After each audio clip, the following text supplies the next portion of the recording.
Do you hate snakes? Well, I met a man who loves snakes. We're going to talk about the Snake Man on this episode of the Driving with Rob podcast. I don't hate snakes, but I don't particularly care for them. If I see the snake before it sees me, I'm usually okay with it. Because I look at snakes as just another inhabitant of this planet. It's just another creature, just like squirrels, rabbits, deer, anything else. They're just snakes. They go out, they do their thing, they do their snake thing. I don't bother them, they don't bother me. Kind of a live and let live approach that I have to snakes. Well, I met this man. He's a very interesting man named Grover Cleveland Barfield. And we'll talk a little more about Grover Cleveland Barfield in a minute. But what got me started thinking about it was my son hates him. Hates him, hates him, hates him. I've accused him of being afraid of him. He will never admit that he's afraid of him. He just says he hates him.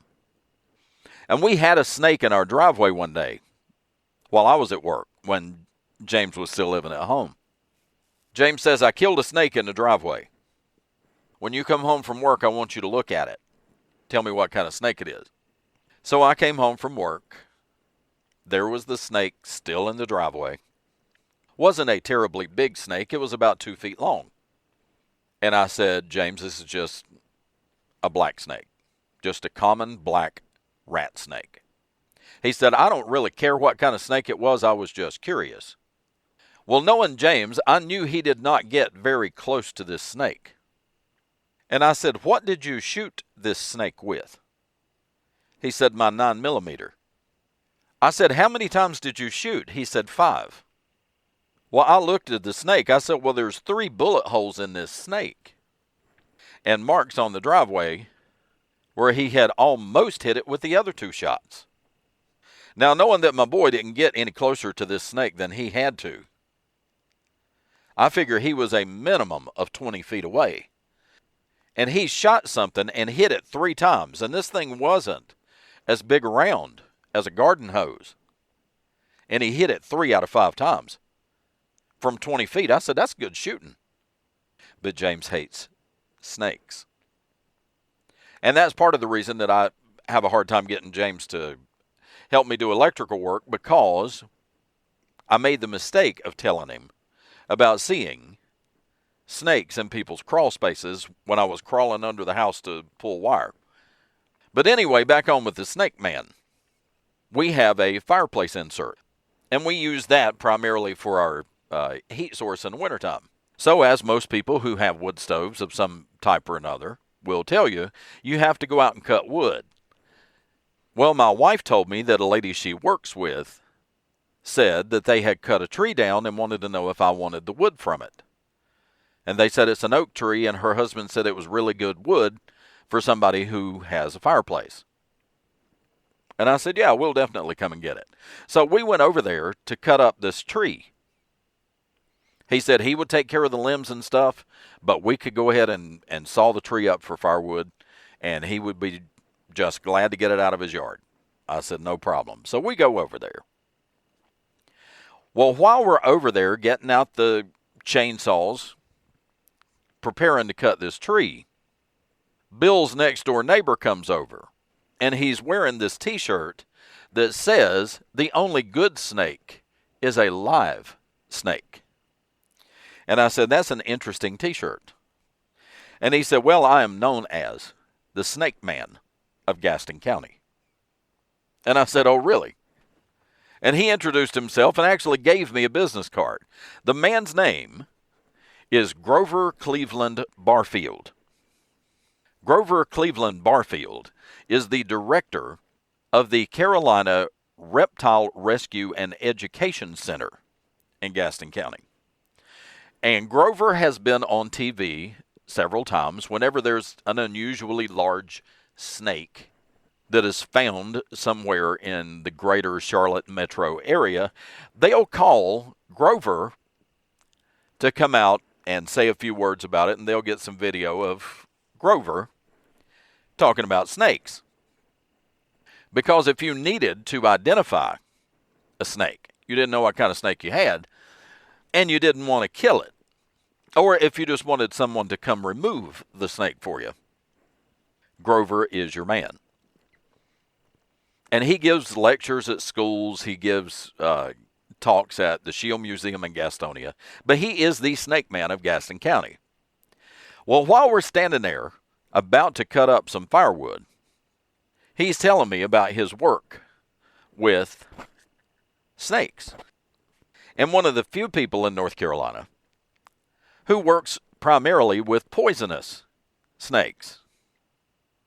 Now, like I said, I don't hate snakes. And my grandfather, especially, was a strong advocate of not killing snakes, especially black snakes. Because black snakes are beneficial snakes. They eat rodents and have been known to eat poisonous snakes. So Papa always said, you never kill a black snake. But Grover is a big fan of poisonous snakes. And over the course of the conversation, he informed us, I think he said that he had something like, I don't want to overstate it, but I think he said he had 18 copperheads live in his house. I said, excuse me? He said, yeah, I raise copperheads. And excuse my language, but I said, why in the hell would you have copperheads in your house? He said, oh, not just copperheads. I have a cottonmouth. I have a pretty good size eastern diamondback rattler. And I said, they're all alive. He said, yeah. And I said, and they're in your house. He said, of course they're in my house. Again, why in the hell do you have live poisonous snakes in your house, Grover? Because he is the snake man of Gaston County. See, he's not only the resident snake expert.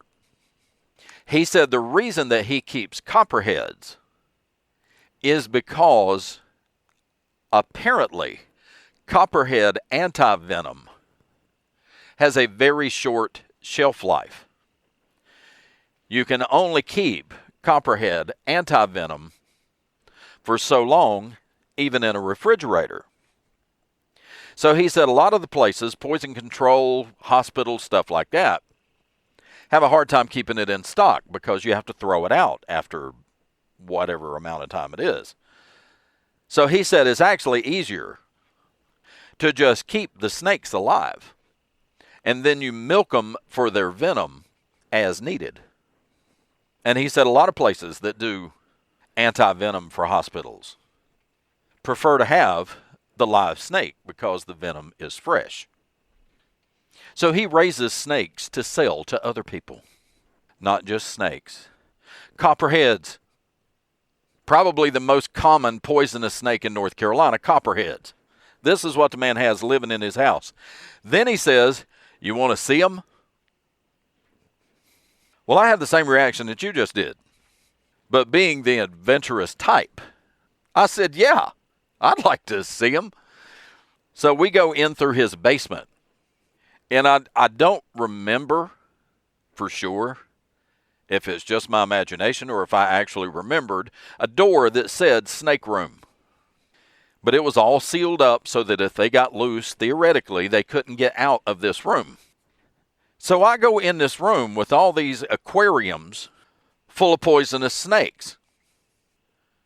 I didn't just rush into the room. I let Grover get a few steps ahead of me before I walked into this room. And there it was. Aquarium after aquarium with copperheads in it. Some were very small. A couple of them were pretty good-sized copperhead snakes live in these cages. And then I looked down at my foot, and this was the biggest rattlesnake I had ever seen in my life. This thing was easily as big around as my arm. In my worst nightmare, it's as big around as my leg, but this thing was easily as big around as my arm. Big, fat, nasty rattlesnake. And it just raised its head and looked at me. Over in another cage, he had this snake that almost looked like a black snake, but it didn't have any white under its chin, under its belly, like a common black rat snake has. He said, that's my water moccasin, my cottonmouth.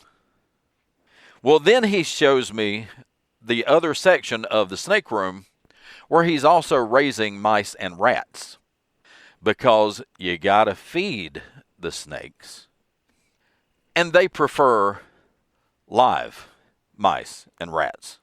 So he's not only raising poisonous snakes in his basement, he's also raising mice and rats. And he actually let us watch as he fed one, and how lightning fast this copperhead ate this mouse. And needless to say, a man that has a room full of poisonous snakes, I didn't give him a lot of crap about it. But in my head, I'm running out of that place screaming. I didn't do it. But in my head, it was like a scene from the Munsters. Remember the Munsters TV show? When people would meet Herman Munster for the first time, and their hair would stand on end, and they'd run out of the house screaming, jump out a window, and Herman would say, what's wrong with him? Well, this is what I'm thinking in my head, that I need to get out of this room as fast as I can. But I didn't. I was cool about it. And we just casually walked out with me complimenting on him on how interesting this was, and thanking him for showing us the snakes. So we go back over to continue to prepare to cut this firewood. So Bill and Grover are talking, and I'm telling Bill, are you aware that your next door neighbor has a whole room full of live poisonous snakes? And Bill said, yeah, I'm aware. And he says, and I have told Grover, I don't have a problem with you keeping snakes. But I need you to understand, if one of those snakes ever gets out and comes over here, I'm killing it. I will shoot it with a shotgun. And Grover says, oh, don't kill one of my snakes. He said, Grover, I'm telling you, if one of those snakes ever gets out and comes over here, he said, if I see it, I'm going to kill it on sight. I'm not having a poisonous snake crawling across my yard. He said, I will kill it. And I was still trying to keep a little bit of composure during this conversation. And I said, have you seen the snakes? And Bill said, yeah, I've seen them. I said, have you seen this giant rattlesnake that he has in an aquarium in his basement? He said, yeah, I've seen it. He said, Grover, is that the one that put you in the hospital? I said, one of these snakes put you in the hospital? And he said, yeah, but it wasn't the rattlesnake. It was the cottonmouth. And I said, oh, really? And he said, yeah. He said, I went to feed the cottonmouth one day. He said, of course, you got to feed the cottonmouth frogs and fish and stuff like that. He said, I went to feed him one day, and he said, I moved the lid off his container, and he struck and bit me in the neck. He was in intensive care for 4 days. Almost died from this cottonmouth bite in the neck. I said, and that snake is still alive? He said, yeah. He said, that's cottonmouth that you saw. He said, that's the one. I said, it bit you in the neck, and you almost died from it, and the snake is still alive. And he just kind of laughed it off and said, yeah. And I said, my pawpaw shot a bird dog one time because it bit him. Shot and killed a bird dog. And to my knowledge, the bird dog wasn't poisonous. And he said, oh, it wasn't the snake's fault. I said, excuse me? Oh, he didn't mean nothing by it. Dude, snake bit you in the neck and you almost died from it. Not only would that snake have been dead, I would have killed all the rest of them. He says, oh no, I love snakes. And I'm thinking, there are people that love heroin and meth too. But the snake man of Gaston County loves snakes. You can look him up online. He's online. And I think his Facebook picture, I think there might even be a picture of him holding the snake that put him in the hospital. And he's got a picture of a rattlesnake, on his Facebook page. The Snake Man of Gaston County. Director of the Carolina Reptile Rescue and Education Center. And this man loves snakes. The Snake Man of Gaston County. If you'd like more information on him, you can email me and I'll get you some information on it. My email address is drivingwithrob1. That's drivingwithrob, no caps, no spaces, and the number 1 at yahoo.com. But I appreciate you listening. Thanks for downloading. Click on like, leave me a comment. I try to respond to all the comments I get. Click on subscribe, follow, share it on Facebook, share it on wherever it is you share stuff. And I'll talk to you next time. Thanks again. Bye now.